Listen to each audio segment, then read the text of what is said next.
Now, this kit obviously doesn't come with this, but I like to use the multiple needle punch. I don't know if you can see that. You get 5 needles in it. This one has a lock, so it's a little safer than some. And this is by Clover. It's a little bit more expensive, but definitely if you're going to be doing a lot of needle felting, this is a great little tool. And then I also have the Clover brush, bristle brush, which is what you pack against. Um, it's really helpful.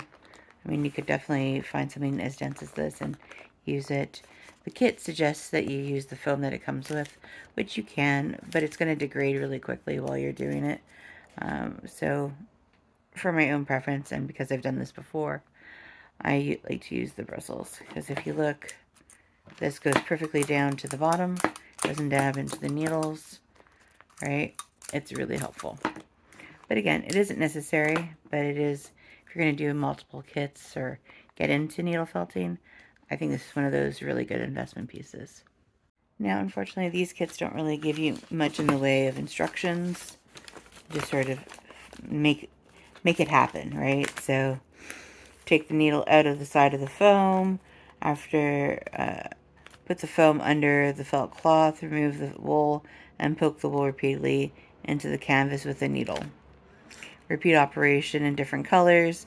Poke into canvas. You can make 3-dimensional and gradual effects according to your preference. It really doesn't give you much in the way of help.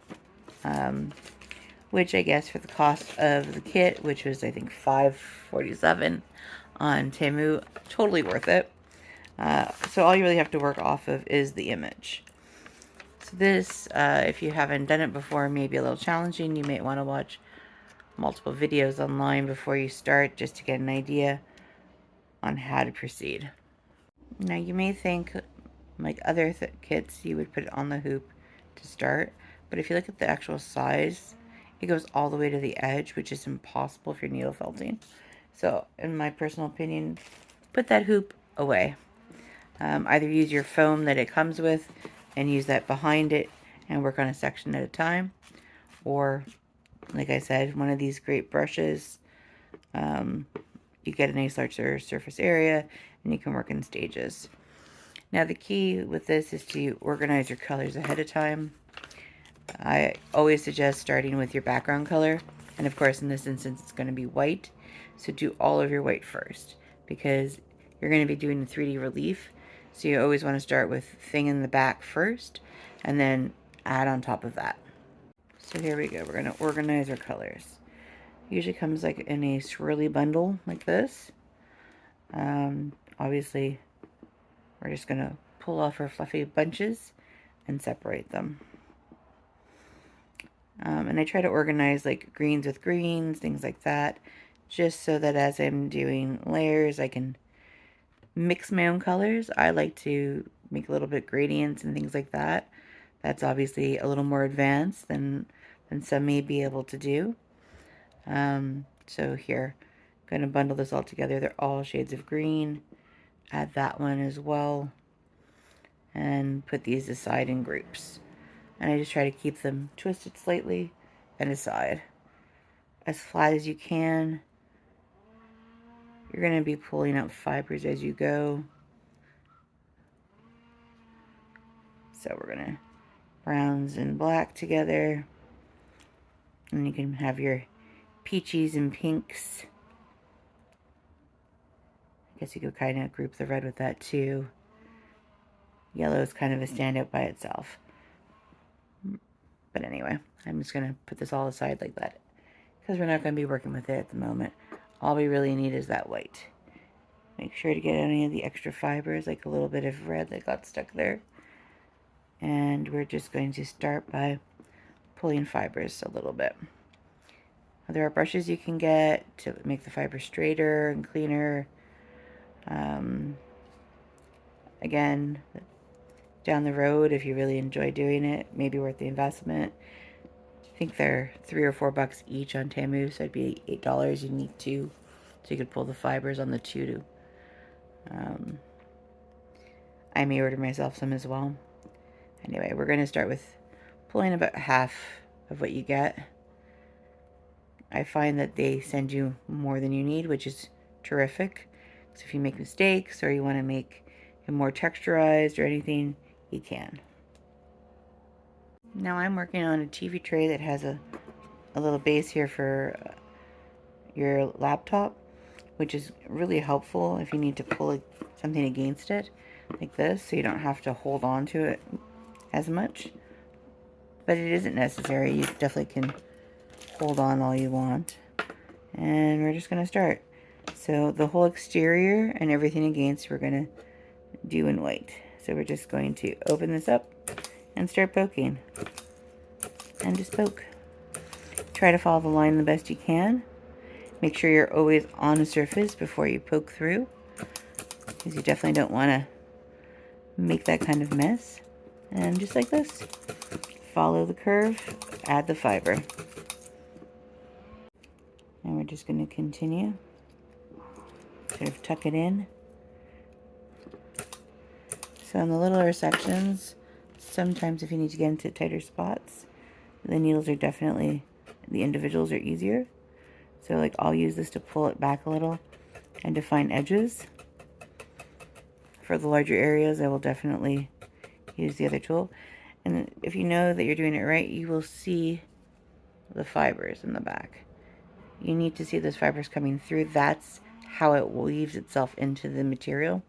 If you don't have that, you haven't poked enough. You need it to bind to the material. That's the key. A million little pokies. It's good if you're frustrated, had a rough day, you need to take out your frustrations. Please be careful. Always try to keep your fingers away from it. I've gone through my fingers many times. These needles are brutal. There's little burrs on them, and those burrs are what pull at the fiber. It's actually what pulls the material apart and helps weave it through the other material. But those burrs are like fishing hooks and will harm you more than you think. And it also is a very sharp triangle point. You don't want it going through your finger. You can see why the larger sections, you just sort of twist back and forth, follow the shape. It's really helpful with this tool.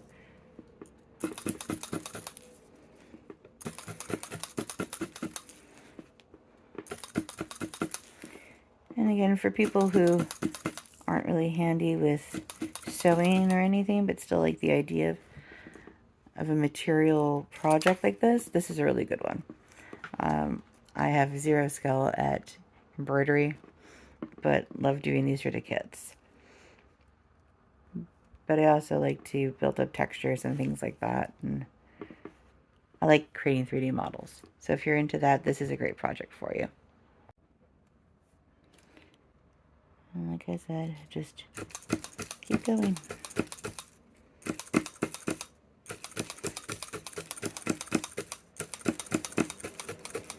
And like if you end up going over the edge and screwing up or anything, and you haven't pounded it too much, you can pull it back.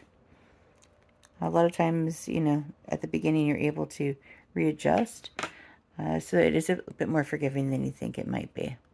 Now if I put down a piece like this and it's well over the other piece that in a different color that I'm going to be working on later, you can always pull it up like this and make it a little thicker there, and then pull back the material.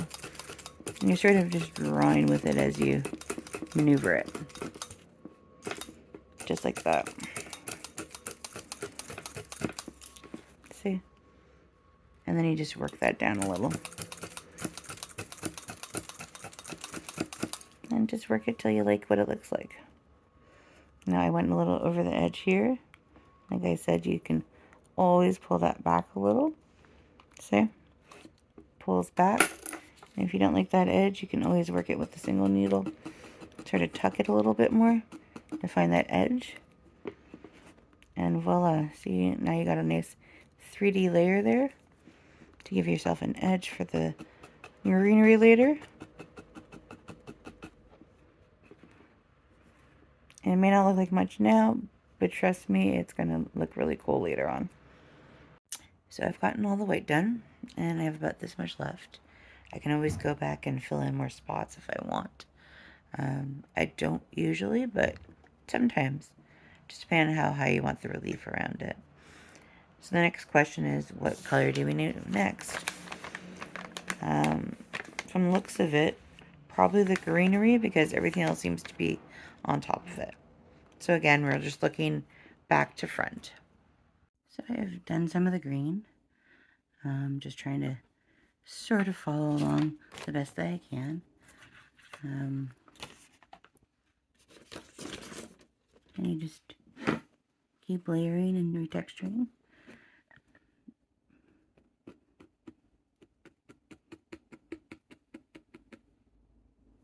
I'm just going to keep going. I'll check back in shortly. So, as you can see, I'm making gradients of colors. So I just grab a little of the material and grab another color, and I just blend them together. Just pull just like this until you like what it looks like, just to give it a little variation. Otherwise, you're trying to lay the same color over each other, and it kind of gets blended back a lot more than I like. But that's up to you if you want to do that. I also find it very soothing, pulling the fibers and pulling them back together. Can add a little more.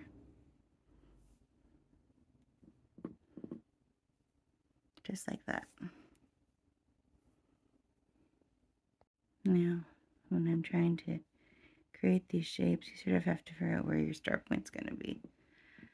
And you want to make sure the roving is going the right direction. So you want to start off going the right way, and then you sort of shape from there.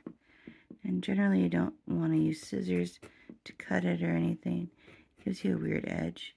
So you always want to be able to pull the fiber back up onto itself.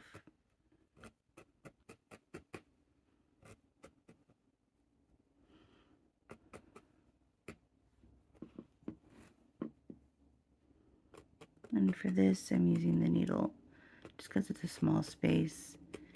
And you still want some of that fluffiness to the texture to really give yourself that 3D experience. So I'm just trying to follow the edge. And then you can follow the lines as far as you want to take them. I like to try to really get to the edge and really tuck it. That way you know when you pull, it's set. By pulling, I mean up and down to turn around. So usually I'll spread it out a little and then try and make the shape again, and then just gently tack, tack, tack, tack, tack.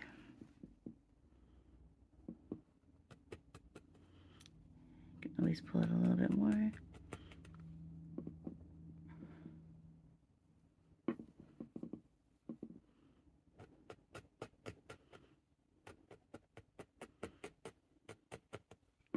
And again, you can see it on the back.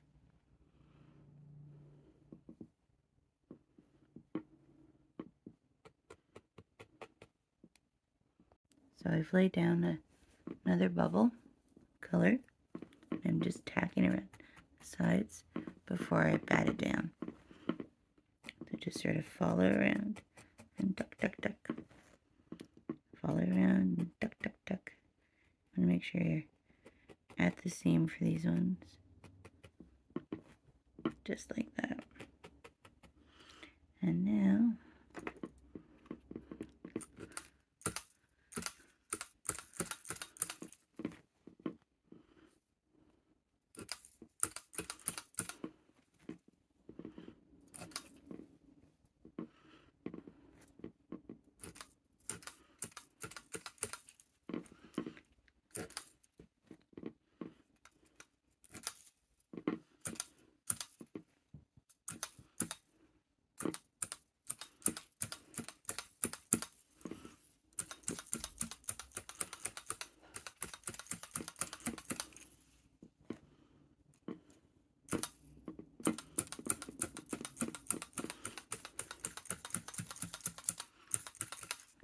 going to leave a little bit of fluff in the middle because I kind of like the texture on it.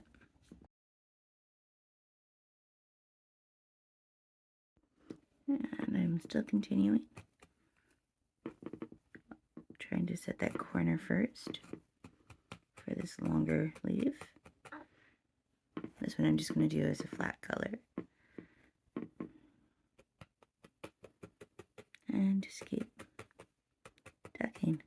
Around some of the shapes can be a little bit tricky sometimes. So you just have to really work at it. Make it a little looser. And then work around. Make it a little looser. Just sort of pull the fibers aside a little bit more. Otherwise you're not going to really get around the shape at all. And you may have to go over it a few times. Just because you're creating a different shape than they would normally go for. So you sort of have to manipulate it a little bit more.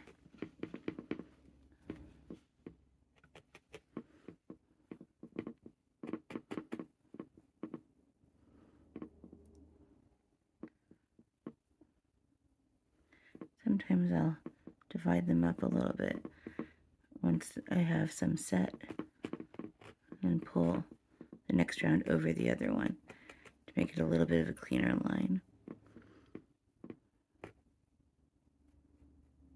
Done with that little piece is.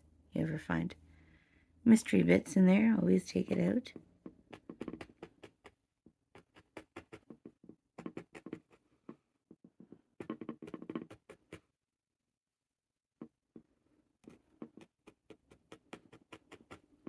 See how I sort of work it back up so you don't have any weird edges on the fibers.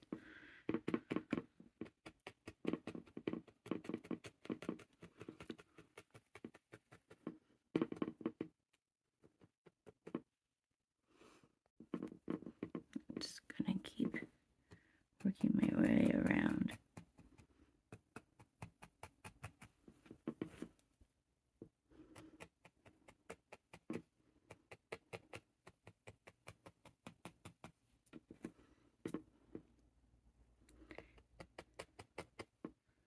And of course, the amount you put on is as 3D as you want to make it. So if you want it more 3D, add more material. You want a little bit less, put less. And like what I'm doing here, where I'm pulling some, it's just because it's a little thick at the end for what I'm doing. So I'm just trying to tidy it up a little bit.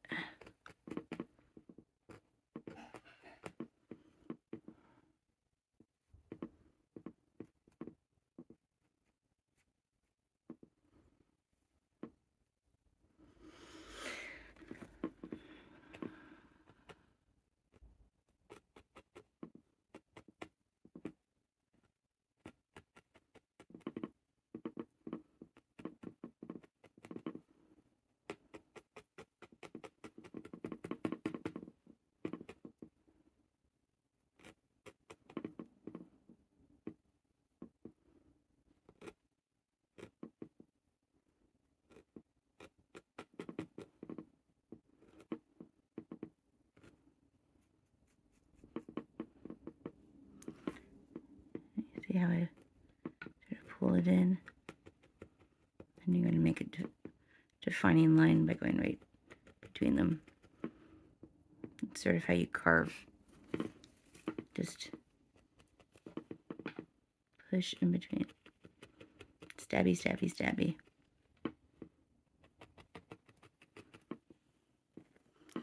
And now if you want it flatter, we can hit it with the wider tool. I might just knock it down a little bit.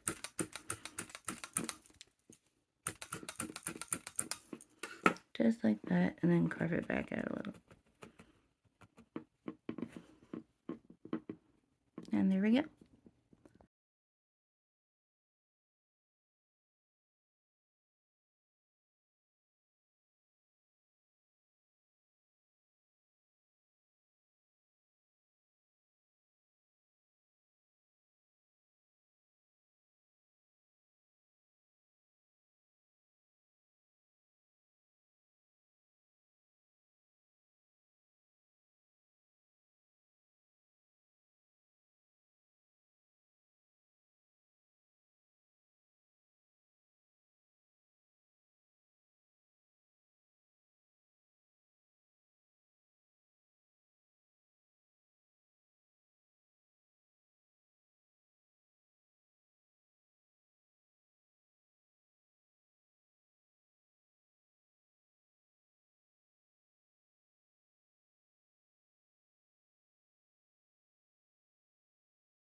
So what I'm doing now is trying to build up the wing. So we're just going to keep layering until it's plump,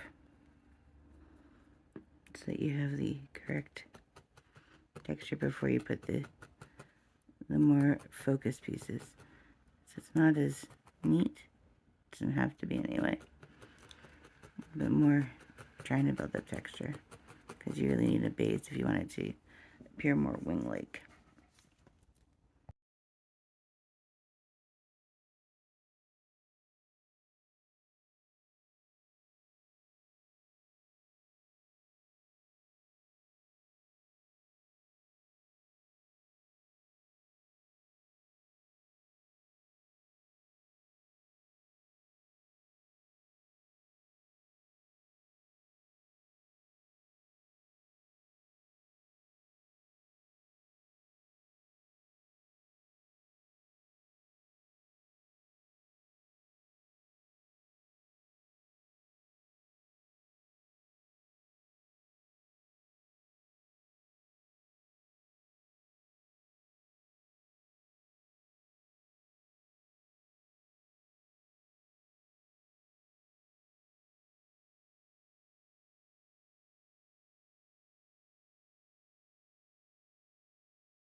So I think I'm finally finished.